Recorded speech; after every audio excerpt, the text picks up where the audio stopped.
अस्सलाम वालेकुम नाज़रीन, उम्मीद है आप लोग खैरियत से होंगे। नाज़रीन, जैसा कि आप लोगों को पता है कि आजकल सियासत का रुख बिल्कुल ही चेंज हो चुका है। जैसा कि कुछ दिन पहले आप देख रहे थे कि इमरान खान साहब कंटेनर पे चढ़े हुए थे और लॉन्ग मार्च निकल रहा था और दिन ब दिन उनको सुक्की का सामना था। और उसके बाद हमने देखा कि इमरान खान साहब पर एक कातलाना हमला होता है। ये कातलाना हमले को मैं कहती हूँ कि इसको इन्वर्टेड कॉमा में लें, क्योंकि इस हमले में बहुत सी मशकूक चीज़ें हैं। मुश्तबा ये कातलाना हमला है जो अभी तक हक़ाइक़ सामने आ रहे हैं। और जैसा कि आपने देखा कि जिसने हमला किया था उसको पकड़ भी लिया गया और उसने फ़ौरन अपना इकरार भी कर लिया, एतराफ़ भी कर लिया कि उसने इसको क्यों हमला किया। तो उसने बताया कि वो किस तरह से इस चीज़ को नापसंद करता था कि इमरान खान साहब का जब अज़ान का टाइम होता था तो कंटेनर पर से वो नाच गाना स्टार्ट हो जाता था, म्यूज़िक स्टार्ट हो जाता था, जो उसको अच्छा नहीं लगता था। और उसने कहा कि मेरे बिहाफ पर मैं खुद हूँ और मेरे पीछे कोई भी नहीं है, तो मैंने खुद ये सारा अरेंज किया और उसी तरीके से मैंने किया।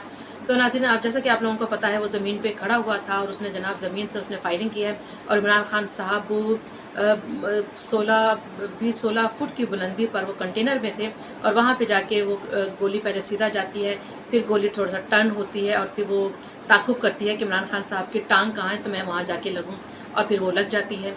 और जनाब एक ही गोली लगती है और वो जो एक गोली है वो जनाब इमरान खान साहब को टांग से निकल कर और वो जो उनके साथ खड़े होते हैं उनके गाल से टच करते हुए तो वो बाहर निकल जाती है। पता नहीं बाहर निकल के भी वो 2-3 को लगी होगी। बहरहाल ये सारा सीन है, क्योंकि कहा जा रहा है कि कंटेनर पे सिर्फ एक गोली का निशान है और उसी गोली ने 2 लोगों को ज़ख्मी किया है और ज़ख्मी करके वो निकल भी गई है। अब निकल के आई डोंट नो वो कहाँ गई है। और उसके बाद सुराख एक है, लेकिन वहाँ पे 2-3 गोलियों के खौल भी मिले हैं। वल्लाह आलम क्या सीन है। तो उसको पकड़ा गया है, उसने कहा है कि इकरार किया है, लेकिन जनाब जो कौमी यूथ है, जो यूथी हैं उर्फ़ आम में जो जिन्हें कहा जाता है, वो मानने के लिए तैयार नहीं है। मानने के लिए तैयार क्यों नहीं है? इसलिए तैयार नहीं है कि अभी इमरान खान साहब मेरे ख्याल है रास्ते में होंगे। जब उनको शिफ्ट करके हॉस्पिटल लेके जाया जा रहा था कि फ़ौरन ही फवाद चौधरी साहब की, असद उमर की, यास्मीन जो राशिद, उन सब ने फ़ौरन ही उनको पता चल गया। उन्होंने तहकीक कर ली कि जनाब इनके पीछे कौन कौन लोग अवामिल हैं, कैसे सेट किया था और कैसे गोली लगी। और जो शहबाज शरीफ साहब उन्होंने सारे अपने काम छोड़ दिए। वफाकी नौयत के जितने 25 किलोमीटर का वज़ीर आज़म बेचारा जो कभी सऊदीया चला जाता है वो 25 किलोमीटर के वज़ीर आज़म को बुला लेते हैं, कभी चीन चला जाता है। तो जनाब उसने सारे काम छोड़ के राना सनाउल्लाह को और वो जो एक आर्मी वो जो हैं जनरल फैसल नसीर, उन तीनों ने जनाब एक मेज़ पे बैठ के तो उन्होंने कहा कि उनको ऐसे उन पर अटैक करें कि वो शुक्र अल्हम्दुलिल्लाह कि अल्लाह ने उनकी ज़िंदगी बख्श दी। किसी को मरना नहीं चाहिए, लेकिन देखिए उन्होंने कितनी नाकाम प्लानिंग की कि उनकी टांग पे लग के और उनको गाल के टच करके वो निकल गया। और वो कितने आला पाए के लोग थे, जनाब वज़ीर दाखिला, वफाकी वज़ीर दाखिला और वज़ीर आज़म, और फिर वो अंदाज़ा करें जनरल फैज़ तो बस मुँह पे ही रहते हैं हमारे।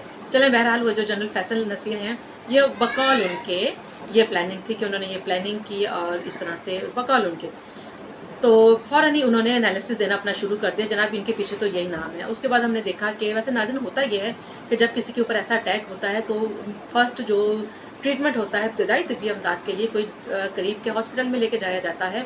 लेकिन उनको जनाब शौकत खानम में लेके गए, क्योंकि उनको यकीन नहीं था तमाम हॉस्पिटल्स पे कि कहीं खुदा न खास्ता उनके साथ कुछ हो ना जाए। जैसे कि इमरान खान साहब खुद फरमाते हैं कि ऐसे ऐसे जहर हैं कि जो खिला दिए जाते हैं, प्लेटलेट्स भी कम हो जाते हैं और बंदा आहिस्ता आहिस्ता अपनी मौत खुद मर जाता है। चलें, बहरहाल वो शौकत खानम गए। फिर हमने देखा कि कल उन्होंने शौकत खानम में उस ड्रेसअप में होकर तो उन्होंने तकरीर भी की और तकरीर भी उन्होंने वही चीज़ कि अगर आप कहें ना कि इंसान की ये इत्तेफाक क्या है, किसी ने कोई प्लान नहीं किया तो इंसान को ना इसके बाद समझ आ जाती है। वो बड़े बड़े बोलने से ज़रा बच जाता है, नहीं बोलता, कोशिश करता है 100 दफ़ा कि मुझे अल्लाह ताला ने नई ज़िंदगी दी है, मैं ऐसे ना बोलूँ। लेकिन जनाब उनका अज़म जो था ना, वो पुरतशद्दुद अज़म वो बरकरार था। और वहाँ पे स्ट्रेचर पे लेट के भी वो उकसा रहे हैं निकलें बाहर और करें एहतजाज करें। और जनाब मेरे ऊपर तो अटैक हो गया है और बेनज़ीर स्टाइल का वो चाह रहे थे, हालांकि बेनज़ीर साहब को हमने उस अटैक में खो दिया था। चले, बहरहाल उसके बाद हम लोगों ने नाज़रीन ये भी देखा कि इनके बहुत से लोग थे इस चीज़ का वो कर रहे थे। और ख़ुद इमरान खान साहब की भी कहा जाता है कि उन्होंने जब भी कल एहतजाज हुआ है पाकिस्तान में मुख्तलिफ शहरों में चंद टोलियाँ निकली हैं, एहतजाज उन्होंने किया है, तो उसके बाद इमरान खान साहब ने इस पर बहुत गुस्सा किया है। जनाब ये उस पाए का एहतजाज नहीं था जिस पाए का एहतजाज बेनज़ीर साहिबा की शहादत के मौके पर हुआ था। तो जनाब बेनज़ीर कहाँ पे हैं? बेनज़ीर को एक दुनिया मानती थी, उन्होंने रूल किया था, उन्होंने कभी किसी को गाली नहीं दी थी, कभी किसी के लिए बुरे लफ्ज़ इस्तेमाल नहीं किए थे। अब कभी अपने आप को बेनज़ीर से मिलाते हैं, कभी नवाज शरीफ से, कभी भुट्टो साहब से, भला वो कहाँ और आप कहाँ। चले बहरहाल ये उनका माइंड है, तो वो चाह रहे थे कि मेरा उस लेवल का एहतजाज हो। तो उस लेवल के एहतजाज के लिए तो फिर मरना पड़ता है ना इमरान खान साहब, क्योंकि उनको तो शहादत नसीब हुई थी और आप तो हल्की सी अपनी पिंडली जो है वो छिलवा के खाली बैठ गए हैं, तो उसमें तो फिर उस किस्म का एहतजाज नहीं बनता ना। तो अगर अल्लाह ना करे नेक्स्ट टाइम अगर ऐसा मौका आता है तो, और खुदा न खास्ता अल्लाह ना करे अगर आपको शहादत नसीब होती है, तो चले मैं भी बाहर निकल के एहतजाज करूँगी, मेरा आपसे वादा है। चला खैर बात ये हो रही थी कि कल फिर उन्होंने इस बात पे एहतजाज किया और फिर आपने देखा कि आज़म सवाती की भी तकरीर आई और उन्होंने भी धुआंधार किस्म की तकरीर की। और मैं कहती हूँ कि जो लास्ट टाइम उनको एक ट्वीट करने पे पकड़ा गया था, मैं कहती हूँ वो ट्वीट एक हिस्सा और उससे 10 गुना ज़्यादा आज़म सवाती इस दफ़ा अपनी इस प्रेस कॉन्फ्रेंस में बढ़े हैं। और इस प्रेस कॉन्फ्रेंस का तमाम मुद्दा उन्होंने टीवी चैनल्स ने बाइकाट किया, उन्होंने नहीं चलाया। लेकिन नाज़रीन मेरा यहाँ पे एक सवाल है कि कल मीडिया पे इमरान खान साहब का वो खिताब चलता है और तमाम मीडिया वाले उसकी कवरेज करते हैं और जहाँ जहाँ जनरल फैसल नसीर का नाम आता है वहाँ वहाँ उसको म्यूट कर दिया जाता है, उसके ऊपर बीपर दे दिया जाता है। लेकिन जहाँ जहाँ शहबाज शरीफ का वज़ीर दाखिला राना सनाउल्लाह का नाम आता है वो खुलेआम चलता है। आखिर ऐसा क्यों होता है? ये दोहरा मयार क्यों है? क्या इनकी इज्जत नहीं है? क्या शहबाज शरीफ जो कि मुल्क के पाकिस्तान के इस्लामी जमहूरिया पाकिस्तान के वज़ीर आज़म है, क्या उनकी इज्जत नहीं है? तो जो ताकतवर अनासिर हैं, जो अपने लोगों को, अपने इदारों को प्रोटेक्ट करना जानते हैं, उन्होंने अपने बंदे को तो प्रोटेक्ट कर लिया, इनको प्रोटेक्ट कौन करेगा? ये लोग नाज़रीन मैं कहती हूँ कि नून लीग जो है, ये लोग इतने कमज़ोर हैं कि हुकूमत में होते हुए भी ये इतने कमज़ोर है कि ये अपना नाम को प्रोटेक्ट नहीं कर सकते, अपने आप को प्रोटेक्ट नहीं कर सकते। जिस तरह से हम देखते हैं कि उस इदारे ने अपने बंदे को प्रोटेक्ट किया। अच्छा, यहाँ पे मैं आपको बताती चलूँ कि जनरल आसिफ नसीर से इमरान खान साहब का ये क्या आंकड़ा है, ये क्यों आखिर उनकी लड़ाई चपकलश की वजह क्या है? थोड़ा सा मैं आपको उसका बैकग्राउंड बताऊंगी, बहुत इन शॉर्ट बताऊंगी। नाज़रीन ये जनरल आसिफ नसीर जो थे ये वो हैं कि ये उस कोच इमरान खान साहब के वो कोच थे ना जिनसे उनको फैज़ मिलता था, समझ गए होंगे आपको।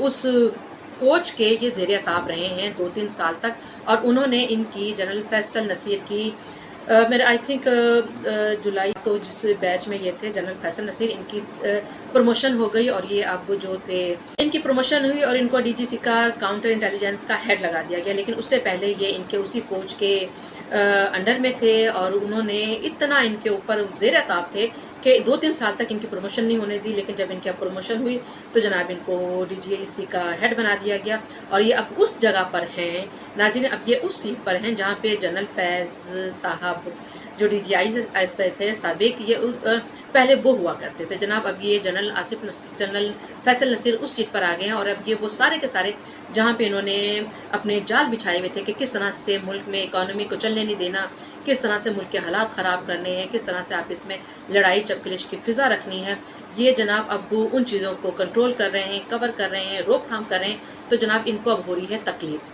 कि अब ये सब कुछ क्यों हो रहा है, क्योंकि हमने तो बड़ी अच्छी तरीके से प्लान किया था। और नाज़रीन कल जब इनका इमरान खान साहब का खिताब आया तो मैं कहती हूँ कि जितनी वो उन्होंने आर्मी के ऊपर, इस इंस्टीट्यूशन के ऊपर अटैक किया है, होना तो ये चाहिए था कि इनका खिताब दिखाना नहीं चाहिए था, उसके ऊपर बैन होना चाहिए था, उसके ऊपर पाबंदी होनी चाहिए थी। लेकिन आखिर कोई तो वजह है, कोई तो वो अनासिर अभी भी मौजूद हैं इन इदारों में, इन लोगों के दरमियान वो अनासिर मौजूद हैं कि जिनकी अभी भी इनको आशीर्वाद हासिल है। वरना ऐसा नहीं हो सकता कि अगर वो अनासिर मौजूद ना हो और ये इस तरह से सब कुछ करके भी दनाते फिरें और ख़िताब करते फिरें।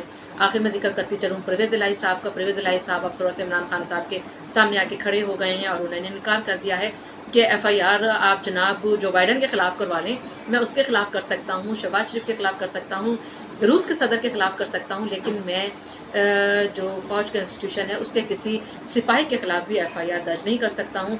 तो उन्होंने एक थोड़ा सा स्टैंड लिया है और अक्लमंदी का तकाजा तो यही है और वो उसी तकाजे पे पूरे उतर रहे हैं। तो अब थोड़ी सी उनके दरमियान हम देख रहे हैं थोड़ी सी अब चपकली स्टार्ट हो रही है। तो अब नेक्स्ट देखते हैं कि नेक्स्ट इसका क्या रद्द अमल आता है, कार्रवाई कितनी आगे बढ़ती है और इस नतीजे से क्या बाहर निकलता है। इसी ब्लॉग के साथ मुझे इजाज़त दीजिए। अपना बहुत ख्याल रखिएगा। अगर आपको मेरा ये ब्लॉग पसंद आया हो तो इसको लाइक, सब्सक्राइब एंड शेयर ना भूलिएगा। अल्लाह हाफिज़।